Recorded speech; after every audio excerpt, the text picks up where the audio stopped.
بسم اللہ الرحمن الرحیم، السلام علیکم۔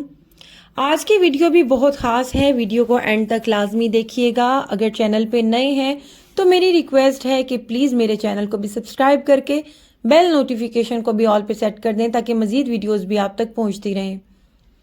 کسی کے لیے ڈسٹ بن نہ بن جائیں، مفاسد، معاشرہ، لوگ۔ معروف عرب مفکر ڈاکٹر علی طنطاوی مرحوم لکھتے ہیں، ایک دن میں ٹیکسی میں ایئرپورٹ جا رہا تھا۔ ہم سڑک پر اپنی لائن پر جا رہے تھے کہ اچانک کار پارکنگ سے ایک شخص انتہائی سرعت کے ساتھ گاڑی لے کر روڈ پر چڑھا۔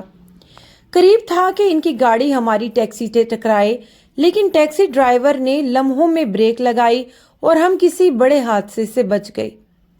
ہم ابھی سنبھلے نہیں تھے کہ خلاف توقع وہ گاڑی والا الٹا ہم پر چیخنے چلانے لگ گیا اور ٹیکسی ڈرائیور کو خوب کوسا۔ ٹیکسی ڈرائیور نے اپنا غصہ روک کر اس سے معذرت کر لی اور مسکرا کر چل دیا۔ مجھے ٹیکسی ڈرائیور کے اس عمل پر حیرت ہوئی۔ میں نے ان سے پوچھا کہ غلطی اس کی تھی، اور غلطی بھی ایسی کہ کسی بڑے حادثے سے دو چار ہو سکتے تھے، پھر آپ نے ان سے معافی کیوں مانگی؟ ٹیکسی ڈرائیور کا جواب میرے لیے ایک سبق تھا۔ وہ کہنے لگے کہ کچھ لوگ کچرے سے بھرے ٹرک کی طرح ہوتے ہیں، وہ گندگی اور کچرا لاد کر گھوم رہے ہوتے ہیں۔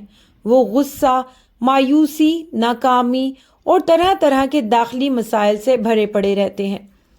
انہیں اپنے اندر جمع اس کچرے کو خالی کرنا ہوتا ہے۔ وہ جگہ کی تلاش میں ہوتے ہیں۔ جہاں جگہ ملی، یہ اپنے اندر جمع سب گندگی کو انڈیل دیتے ہیں۔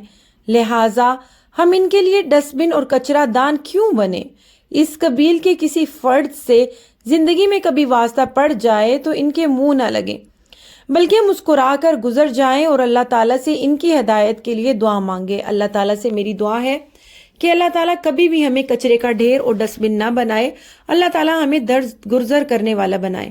میرے بھائیوں اور بہنوں، پریشانیاں ہر انسان کی زندگی میں آتی ہیں، لیکن پریشانیوں کا یہ مطلب ہرگز نہیں ہوتا کہ ہم انہیں اپنے اوپر مسلط کر لیں اور اپنے گرد غبار دوسروں کے اوپر پھینکنا شروع کر دیں۔